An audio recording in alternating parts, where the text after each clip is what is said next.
souvent dans des situations de litige, de conflit, on encourage la médiation, mais est-ce qu'on peut le faire dans un contexte de violence conjugale?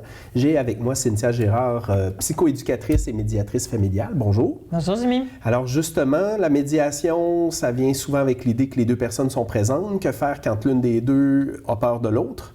Parce que souvent, la violence conjugale, c'est ça, la base. Hein? Oui, absolument. C'est un sujet qui est très délicat, mais en même temps super important parce que la science a évolué, en fait, par rapport à ça. Et le message général que envoie, par exemple, SOS Violence conjugale, je suis tout à fait d'accord avec celui-là. Okay? Dans le fond, mon objectif ici, c'est pas de dire que je ne suis pas... que le discours est différent, c'est juste qu'on va venir mettre de la nuance. Okay? Donc, de façon générale, effectivement, la médiation familiale, ce qui est recommandé, c'est de l'éviter en situation de violence conjugale. Toutefois, ce qu'on sait maintenant, c'est que la violence conjugale, surtout de type coercitive, en fait, lorsqu'il y a vraiment de l'emprise, dans le fond, par rapport à un des deux partenaires. La violence conjugale, parfois, elle peut se perpétuer. Oui, perpétuer. Merci. Elle peut continuer après la séparation et devenir de la violence post-séparation. Et là, l'auteur de violence pourrait utiliser, par exemple, les tribunaux, les mesures judiciaires pour continuer la violence. Et on le sait que la victime qui vit de la violence, bien, parfois, elle est appauvrie. Elle est souvent appauvrie. Donc, elle se retrouve parfois à se faire dire « Je peux pas aller en médiation, puis je suis pas capable d'aller en cours. » Fait que là, ça devient compliqué, là. Ouais. Donc, à ce moment-là, ce qu'on a maintenant comme données, c'est qu'il y a des recherches qui ont été faites qui nous ont permis de dire, en fait, qu'il y avait des situations dans lesquelles la violence conjugale, elle peut, en fait, être traitée en médiation familiale. Mais ça prend des critères. J'ai besoin d'avoir un médiateur familial qui va être formé, OK, en situation de violence conjugale. Ensuite, on va avoir un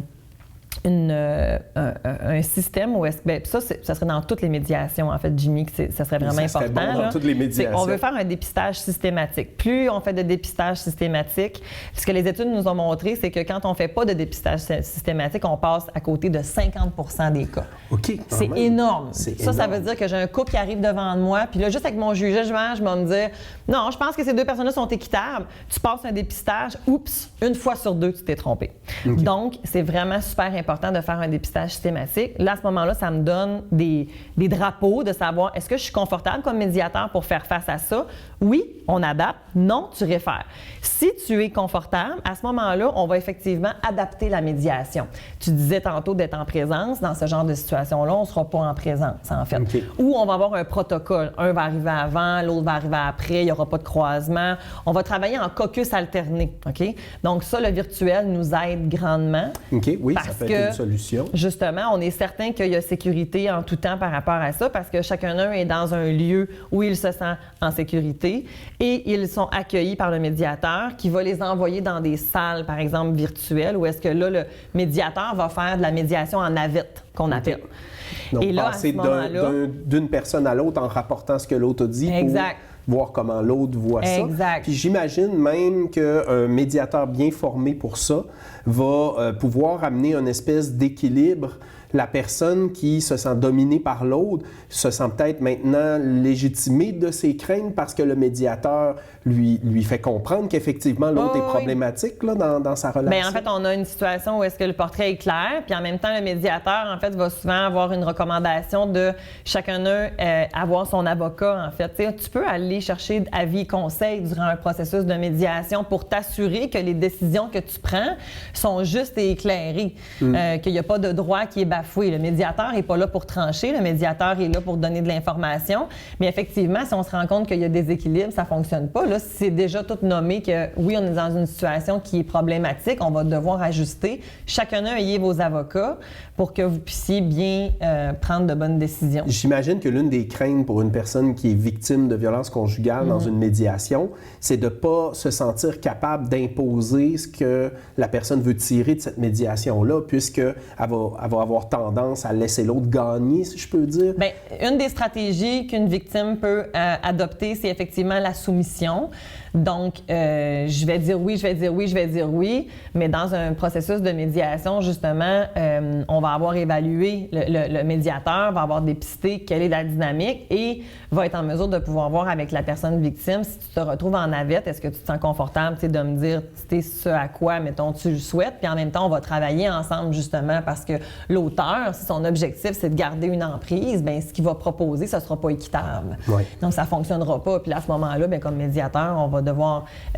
des fois, on est capable de faire un super de bon bout, en fait, avec eux. Des fois, malheureusement, on ne sera pas capable de tout régler, en fait, mais pas du tout. On va avoir besoin du côté juridique. Et dans tous les cas, c'est sûr que dans une situation de violence conjugale, bien, c'est sûr que si effectivement on a passé par la médiation, des fois, c'est pas tous les points. Peut-être qu'on va avoir juste traité un élément, puis d'autres éléments, on va l'avoir gardé pour la cour. Mais ça peut être déjà ça. Ça peut être déjà ça, effectivement, pour la situation. Puis à la fin, bien, ça va être important d'aller effectivement chercher un jugement, là, par exemple, pour s'assurer que les ententes qu'on a prises en médiation, bien, il y ait une force exécutoire si quelqu'un ne les écoute pas.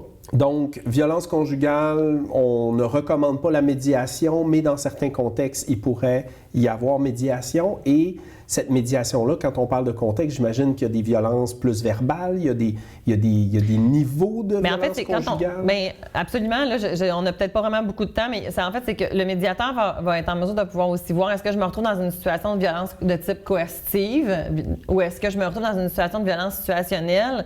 Il n'y a pas de violence qui est moins grave qu'une autre, mais la manière d'adapter le processus, lui, va être différent si je me retrouve dans une situation où est-ce que violence situationnelle, il n'y a pas nécessairement une emprise l'un sur l'autre. On n'est pas vraiment dans les partenaires n'ont pas nécessairement peur l'un de l'autre. Il y a des comportements, alors que dans la violence coercitive, bien là, ça, effectivement, il y a une question d'emprise, il y a une question de peur, il y a une question de pouvoir. Et là, ça, il faut faire attention. Ça ne voudrait pas nécessairement dire qu'on pourrait peut-être pas faire de la médiation, mais il faut absolument que le médiateur soit au fait, connu et que la médiation soit adaptée. Donc, valider avec le médiateur s'il Absolument. Il est préparé pour ce genre de médiation. Absolument. Bien, très intéressant. Merci beaucoup.